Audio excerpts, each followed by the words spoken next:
One of the biggest achievements of the civil rights movement was ensuring that all U.S. citizens would have the chance to vote. But 50 years after that movement, just how accessible is the ballot box? Find out here on DC Direct, where we talk about voter ID laws and their impact on minority communities.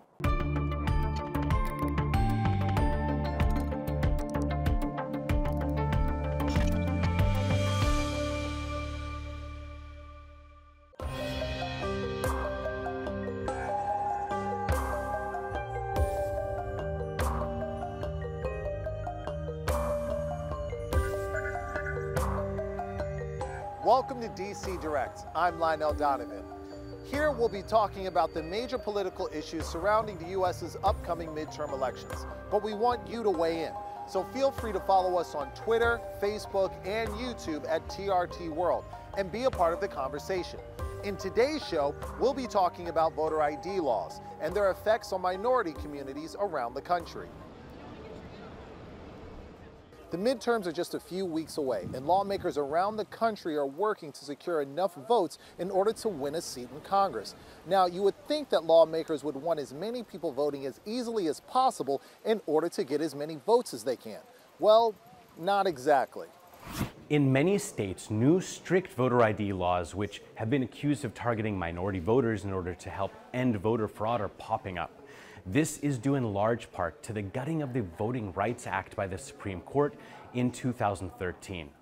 This act was signed into law in 1965 to ensure that minorities' rights to vote wasn't compromised and that states with a history of voter discrimination must get federal approval to change their voting rules. Now they can make whatever laws they want, and they're doing it. In Georgia, for example, a new exact match scheme has made it difficult for many people to even register to vote. If there's any discrepancy between the name on the ID and the state's records, even a missing hyphen, then the voter registration is flagged. And guess what? 70% of the registrations that have been on hold in Georgia are for African Americans. But you might be asking, what's the problem with asking voters for their ID in the first place? Well, many poor minorities may not have a driver's license or a state ID to begin with, and getting one isn't so easy for the impoverished minorities, who might have to travel as much as 400 kilometers round trip to get one. Other states only allow IDs with physical addresses and even prohibit student IDs from being used, directly impacting young voters. And even if they do get an ID, that might not be enough.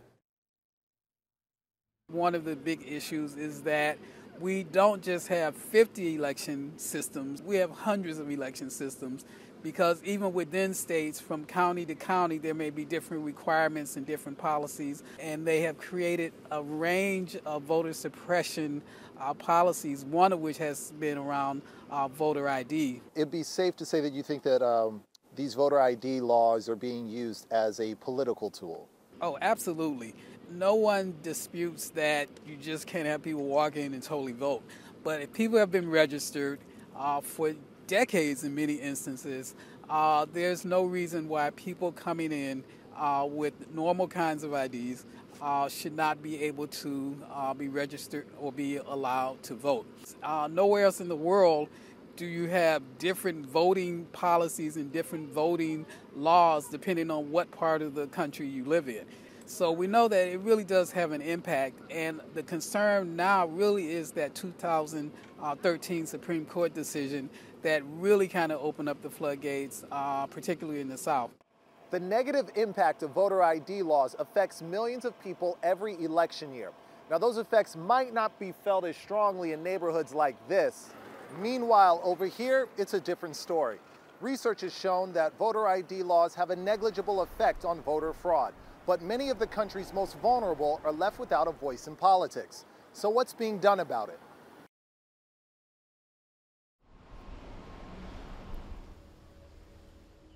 Kat Calvin is the founder of Spread the Vote, an organization devoted to helping people get what they need to get to the polls.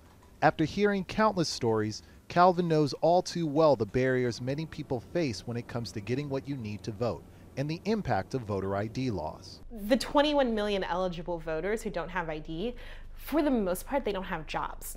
which means that being able to afford all of the paperwork is difficult. So we see a lot of decreased turnout in the youth vote, which already doesn't have very high turnout. We've seen a decreased turnout in Black and brown populations across the country. We actually have a lot of video of politicians saying very clearly, we need voter ID laws so we can win.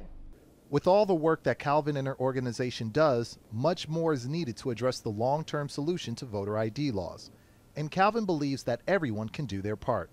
So there are a few things that we can do to address voter suppression. One of the first things that we can do is when the new Congress is in, whatever the makeup is really lobby them to pass a new Voting Rights Act. Another thing that's really important is getting involved in Board of Elections. And people don't understand that it's usually 2 or 3 people in your district that are completely running all of your electoral processes. In America, young people are more and more progressive, right? Which happens everywhere in every country in every generation. But what that means is that people who are in power who do not have the same ideals and beliefs as all of the waves of people who are coming in to vote need to find ways to stay in power. And the best way to do that is to keep them from voting. We need more people to understand that voting is something we need to be paying attention to every day of the year, not just 2 weeks before an election. Voting is a basic right. It gives people the chance to be heard by those in power and to enact changes they want to see in how they're governed. So when laws prevent so many people from being heard in any way, it makes a huge impact on the concept of voting and its importance. Well, that's all the time we have for today in DC Direct, but please be sure to follow us on Facebook, Twitter, and YouTube at TRT World, and be a part of the conversation, and let us know what you think about voter ID laws. Until next time, I'm Lionel Donovan.